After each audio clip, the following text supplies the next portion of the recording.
સુરતના મીઠી ખાડી આસપાસના વિસ્તારોમાં છેલ્લા 4 દિવસથી ભરાયેલ પાણી હવે ઓસરી ગયા છે, જેના કારણે સ્થાનિક લોકોને હાલાકીમાંથી મુક્તિ મળી છે। નીચાણવાળા વિસ્તારોમાં ગટરિયા પૂરના પાણી ઓસરતાની સાથે જ મહાનગરપાલિકાની ટીમો યુદ્ધના ધોરણે સફાઈ અભિયાનમાં લાગી ગઈ છે।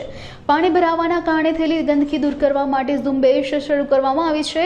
સફાઈ કામગીરી પૂર્ણ થયા બાદ આરોગ્ય વિભાગ દ્વારા રોગચાળો અટકાવવા માટે દવા છાંટવાની કામગીરી પણ હાથ ધરવામાં આવી છે। નમસ્કાર, હું નિલેશ પટેલ, લિંબાયત ઝોનલ ચીફ, સુરત મહાનગરપાલિકા। ઉપરવાસમાં જે ભારે વરસાદ સતત થઈ રહ્યો હતો 23 તારીખ બાદ અને 24 તારીખ બાદ જે ખાસ કરીને લિંબાયત ઝોનમાંથી પસાર થતી ખાડી, મીઠી ખાડી, જ્યાં ભયજનક લેવલ 8 મીટર જેવું ક્રોસ થાય એટલે નીચાણવાળા વિસ્તારમાં પાણી ભરાવાની શરૂઆત થઈ જતી હોય છે। જેમાં ખાસ કરીને ગીતાનગર, શાંતિકુંજ, વાંબે આવાસ, મામાનગર જેવા પોકેટની અંદર સતત પાણીનો ભરાવો થતો હોય છે અને જ્યાં સુધી ખાડીનું લેવલ ડાઉન ના જાય ત્યાં સુધી આ જલભરાવ, વોટર લોગિંગ વગેરે કન્ટિન્યુઅસ રહેતું હોય છે।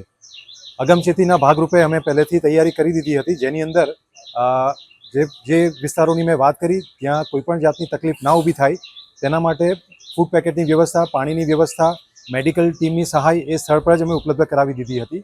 ફાયર ટીમની પણ વ્યવસ્થા અમે સ્થળની ઉપર જ રાખી હતી, જ્યાં બોટ દ્વારા કોઈપણ જગ્યાએ કમ્યુટ કરવું હોય તો આપણે ઇઝીલી ત્યાં કમ્યુટ કરી શકીએ અને કોઈપણ રેસ્ક્યુ ઓપરેશન કરવું હોય તો પણ રેસ્ક્યુ ઓપરેશન પણ કરી શકીએ। હાલ આપણે જે વિસ્તાર જોઈ રહ્યા છે, જ્યાં અત્યારે પાણી ઉતરી ગયું છે અને સવારે 7 વાગ્યાથી આપણે સતત સાફ સફાઈની કામગીરી કરી રહ્યા છે। લગભગ અત્યારે 50 થી 60 આપણે સફાઈ કામદાર અત્યારે અહીંયા ડિપ્લોય કરી ચૂક્યા છે। સુપરવાઇઝર સ્ટાફની પણ અંદર પણ એસઆઈ, એસએસઆઈ કક્ષા, આસિસ્ટન્ટ એમઓએસ શ્રી ખુદ અને ઇન્સેક્ટિસાઇડ ઓફિસર વીવીડીસી તરફથી અને ડેપ્યુટી એમઓએસ શ્રી ઉપરાંત આપણા સ્થાનિક કોર્પોરેટર શ્રી તરફથી પણ સતત આની ઉપર મોનિટરિંગ કરીને સર વિઝિટ લેવામાં આવી રહી છે।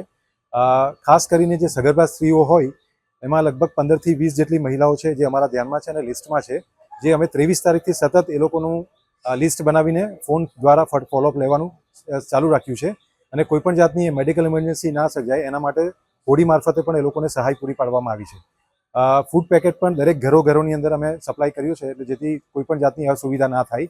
હાલ અત્યારે પણ મેડિકલની ટીમ દરેક ઘરમાં જઈને ક્લિનિંગની કામગીરી બાદ જે પણ સર્વેલન્સની કામગીરી કરવાની હોય છે, જેથી કોઈ ડેન્ગ્યુ, મલેરિયાની પણ શક્યતા છે કે કેમ એની પણ ચકાસણી કરી રહ્યા છે। એટલે આમ જોવા જઈએ તો તમામ સેક્ટરોની અંદર અત્યારે સામૂહિક રીતે અત્યારે અમે કામગીરી કરી રહ્યા છે। ડી વોટરિંગ પંપ સેટ્સ પણ અત્યારે continuous 250 kVA pump DG set સાથે અને ટોરન્ટ પાવર સપ્લાયના સાથે અમે એને કાર્યરત રાખેલા છે, જેથી વરસાદના પાણી ફરીથી ભરાવો થાય તો ઇમિડિયેટલી એને ચાલુ કરીને ડી વોટરિંગ પણ અમે સતત કરી શકીએ। મારું નામ પ્રશાંત ચાવડા, ગીતાનગર પરત પાટિયા વિસ્તારમાં 35 વર્ષથી રહીએ છીએ। પાણી ઉતર્યા પછી તંત્રની કામગીરી ખૂબ સરસ છે।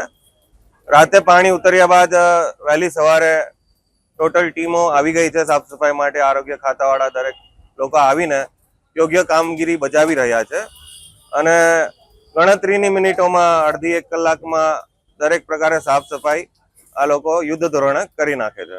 અહીંયા 3 થી 4 દિવસ અમારે 3 થી 4 ફૂટ પાણી ભરાઈને રહ્યા છે। આ વખતે પાણી નીકળવામાં ખૂબ મોડું થયું અને દર વખતે અમુક વર્ષો પહેલા 5-1 વર્ષે એકાદ વાર પૂર આવતી તો એકવાર ચલાવી લેવાતું, પણ હવેથી અમુક વર્ષોથી દર વર્ષે 1-2 વાર પૂર આવે છે, પાણી ભરાય છે।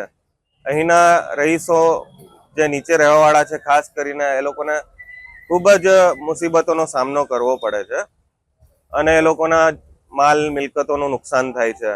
તંત્રને આ બાબતે યોગ્ય પગલાં લેવા માટે મારી વિનંતી છે કે જે લોકો નીચે રહીશો છે એ લોકોને યોગ્ય વળતર મળવું જરૂરી છે, કારણ કે આ ગરીબ લોકોની વસ્તી છે, middle class, lower class, upper middle class. આ લોકો દર વર્ષે આવા નુકસાન વેઠી ના શકે। જે લોકો કોર્પોરેશનના આપણા અધિકારીઓ છે, કોર્પોરેટર લોકો છે, એ લોકોને મારી વિનંતી છે કે આ લોકોને યોગ્ય વળતર દર વર્ષે જો આવી રીતે પૂર આવે તો અમને ચૂકવે અને પહેલી વાત તો કે આ દર વર્ષે પૂર ના આવે એના માટે યોગ્ય પગલાં લે આ લોકો, કારણ કે દર વર્ષે આ લોકો વાત કરે છે કે આ વખતે નહીં પૂર આવે, પણ પ્રશાસન કંઈક ને કંઈક આમાં પાછળ પડે છે।